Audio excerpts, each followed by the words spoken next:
अगर कंप्यूटर की मेमोरी ना हो तो क्या कंप्यूटर चल पाएगा?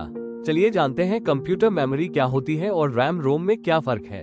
कंप्यूटर मेमोरी वो जगह होता है जहां डाटा, इंस्ट्रक्शंस और जानकारी को अस्थायी या स्थायी रूप से रखे जाते हैं। यह मेमोरी कंप्यूटर की सोचने और काम करने की कैपेबिलिटी को तय करती है।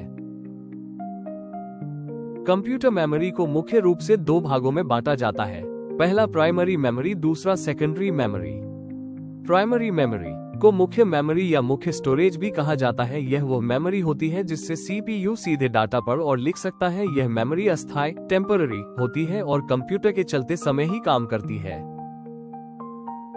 प्राइमरी मेमोरी के दो मुख्य प्रकार होते हैं, रैम और रोम। रैम इसे वोलेटाइल मेमोरी कहते हैं, यानी कंप्यूटर बंद होते ही इसका डाटा मिट जाता है। रैम में सीपीयू प्रोसेसिंग के दौरान डाटा और प्रोग्राम्स को अस्थायी रूप से स्टोर करता है। यह मेमोरी पढ़ने और लिखने दोनों के लिए होती है। स्टैटिक रैम तेज होती है, महंगी होती है, कैश मेमोरी में उपयोग होती है, बार बार रिफ्रेश की जरूरत नहीं होती। डायनेमिक रैम धीमी होती है, सस्ती होती है, मुख्य रैम के रूप में उपयोग होती है, बार बार रिफ्रेश करना पड़ता है। रोम यह नॉन वोलेटाइल मेमोरी होती है, यानी कंप्यूटर बंद होने पर भी डाटा नहीं मिटता। रोम में डाटा को केवल पढ़ा जा सकता है, बदला नहीं जा सकता या बहुत मुश्किल से बदला जा सकता है। यह मेमोरी कंप्यूटर स्टार्ट होने पर जरूरी इंस्ट्रक्शंस को स्टोर करती है, जिसे बीओएस कहा जाता है। प्रोम प्रोग्रामेबल रीड ओनली मेमोरी, एक बार प्रोग्राम करने के बाद इसमें डाटा बदला नहीं जा सकता। ये स्थायी स्टोरेज के लिए होता है। एप्रोम अरेजेबल प्रोग्रामेबल रोम, इसमें डाटा को अल्ट्रावायलेट लाइट से मिटाया जा सकता है और फिर से नया डाटा लिखा जा सकता है। EEPROM इलेक्ट्रिकली अरेजेबल प्रोग्रामेबल रोम, ये डाटा को इलेक्ट्रिक सिग्नल फॉर अरेज और राइट द्वारा आसानी से मिटाने और बार बार अपडेट करने की सुविधा देता है, बिना डिवाइस को हटाए। सेकेंडरी मेमोरी को एक्सटर्नल मेमोरी या ऑक्सिलरी मेमोरी भी कहा जाता है। यह वो मेमोरी होती है जिसमें डाटा और प्रोग्राम को स्थायी रूप से स्टोर किया जाता है। जब कंप्यूटर बंद भी हो जाए तब भी इसमें रखा डाटा मिटता नहीं है। अब बात करते हैं सेकेंडरी मेमोरी के प्रकारों की। पहला है मैग्नेटिक स्टोरेज डिवाइसेस। इसमें शामिल है हार्ड डिस्क ड्राइव, जिसे हम HDD भी कहते हैं, फ्लॉपी डिस्क और मैग्नेटिक टेप। दूसरा है ऑप्टिकल स्टोरेज डिवाइसेस। इसमें आते हैं CD यानी कॉम्पैक्ट डिस्क, DVD यानी डिजिटल वर्सेटाइल डिस्क और blu ray disc.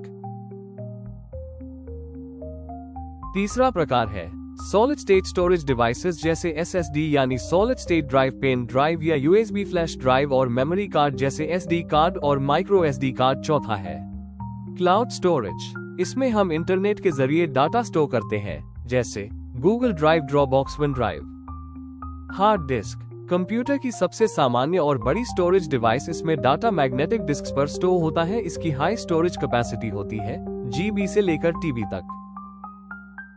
Floppy disk एक पुरानी स्टोरेज डिवाइस थी जिसमें डाटा मैग्नेटिक डिस्क पर स्टोर होता था। इसे मेनली फॉर्मेटिंग, डेटा सेविंग और ट्रांसफर के लिए यूज किया जाता था। इसकी स्टोरेज कैपेसिटी बहुत कम थी, 1.44 मेगाबाइट, और अब ये पुरानी और बंद हो चुकी टेक्नोलॉजी है।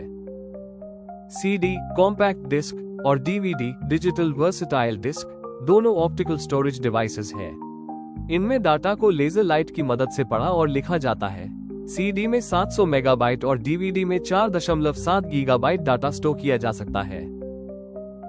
ब्लू-रे डिस्क एक आधुनिक ऑप्टिकल स्टोरेज डिवाइस है जिसे हाई क्वालिटी वीडियो और लार्ज डेटा स्टोर करने के लिए बनाया गया है। इसमें ब्लू लेजर का उपयोग होता है, जो CD और DVD में उपयोग होने वाली रेड लेजर से अधिक सटीक होता है।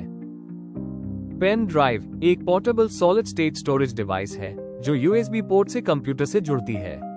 यह एक रीराइटेबल मेमोरी है क्योंकि इसमें पुराने डाटा को डिलीट करके नया डाटा स्टोर किया जा सकता है।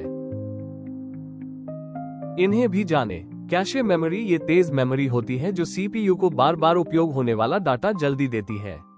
फ्लैश मेमोरी ये रीराइटेबल मेमोरी है, जैसे पेन ड्राइव, जिसमें डाटा सेव और डिलीट किया जा सकता है। वर्चुअल मेमोरी जब रैम कम पड़ती है तो हार्ड डिस्क का हिस्सा रैम की तरह काम करता है।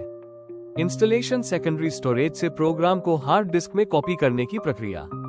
रूट डायरेक्टरी स्टोरेज डिवाइस का मुख्य folder. Thank you for watching. अगर वीडियो पसंद आया हो तो लाइक और सब्सक्राइब जरूर करें।